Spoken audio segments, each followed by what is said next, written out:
जय माँ दुर्गा। सर्वमंगल मांगल्ये शिवे सर्वार्थ साधिके शरण्ये त्र्यंबके गौरी नारायण नमोस्तुते। अथ सप्तमोध्याय है चंड और मुंड का वध। मैं मातंगी देवी का ध्यान करता हूँ। वे रत्नमय सिंहासन पर बैठकर पढ़ते हुए तोते का मधुर शब्द सुन रही हैं। उनके शरीर का वर्ण श्याम है। वे अपना एक पैर कमल पर रखे हुए हैं और मस्तक पर अर्धचंद्र धारण करती हैं तथा कहलार पुष्पों की माला धारण किए वीणा बजाती हैं। उनके अंग में कसी हुई चोली शोभा पा रही है। वे लाल रंग की साड़ी पहने हाथ में शंखमय पात्र लिए हुए हैं।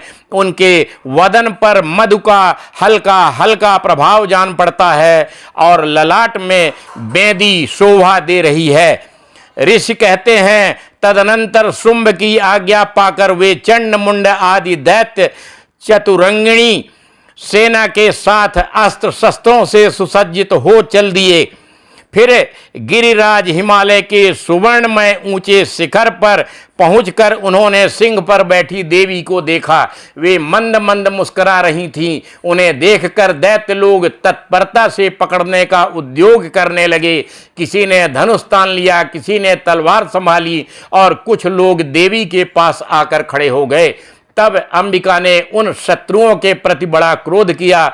उस समय क्रोध के कारण उनका मुख काला पड़ गया, ललाट में भौहें टेढ़ी हो गईं और वहां से तुरंत विकराल मुखी काली प्रकट हुईं जो तलवार और पास लिए हुए थीं। वे विचित्र खटवांग धारण किए और चीते के चर्म की साड़ी पहने नरमुंडों की माला से विभूषित थीं। उनके शरीर का मांस सूख गया था, केवल हड्डियों का ढांचा था जिससे वे अत्यंत भयंकर जान पड़ती थीं। उनका मुख बहुत विशाल था। जीभ लपलपाने के कारण वे और भी डरावनी प्रतीत होती थीं। उनकी आंखें भीतर को धसी हुई और कुछ लाल थीं। वे अपनी भयंकर गर्जना से संपूर्ण दिशाओं को गुंजा रही थीं। बड़े बड़े दैत्यों का वध करती हुई वे कालिका देवी बड़े वेग से दैत्यों की उस सेना पर टूट पड़ी और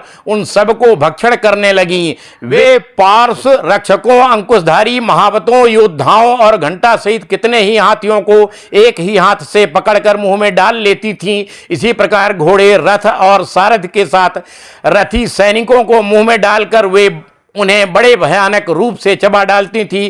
किसी के बाल पकड़ लेती, किसी का गला दबा देती, किसी को पैरों से कुचल डालती और किसी को छाती के धक्के से गिराकर मार डालती थी।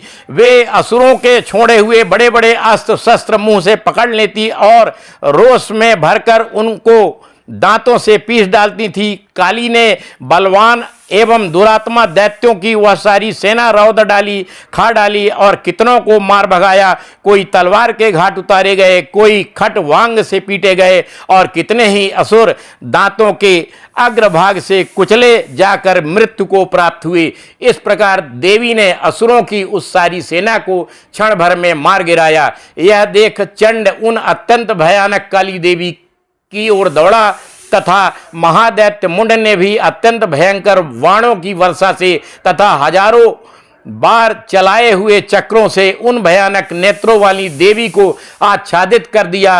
वे अनेकों चक्र देवी के मुख में समाते हुए ऐसे जान पड़े मानो सूर्य के बहुतेरे मंडल बादलों के उदर में प्रवेश कर रहे हों।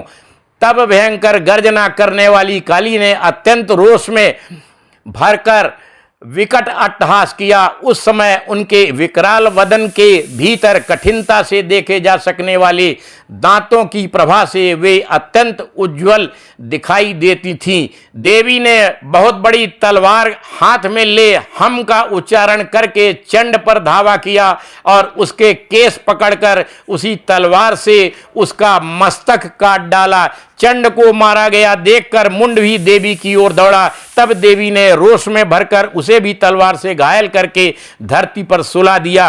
महापराक्रमी चंड और मुंड को मारा गया देख मरने से बची हुई बाकी सेना भय से व्याकुल हो चारों ओर भाग गई। तदनंतर काली ने चंड और मुंड का मस्तक हाथ में ले चंडिका के पास जाकर प्रचंड अट्टहास करते हुए कहा, देवी, मैंने चंड और मुंड नामक इन दो महापशुओं को तुम्हें भेंट किया है।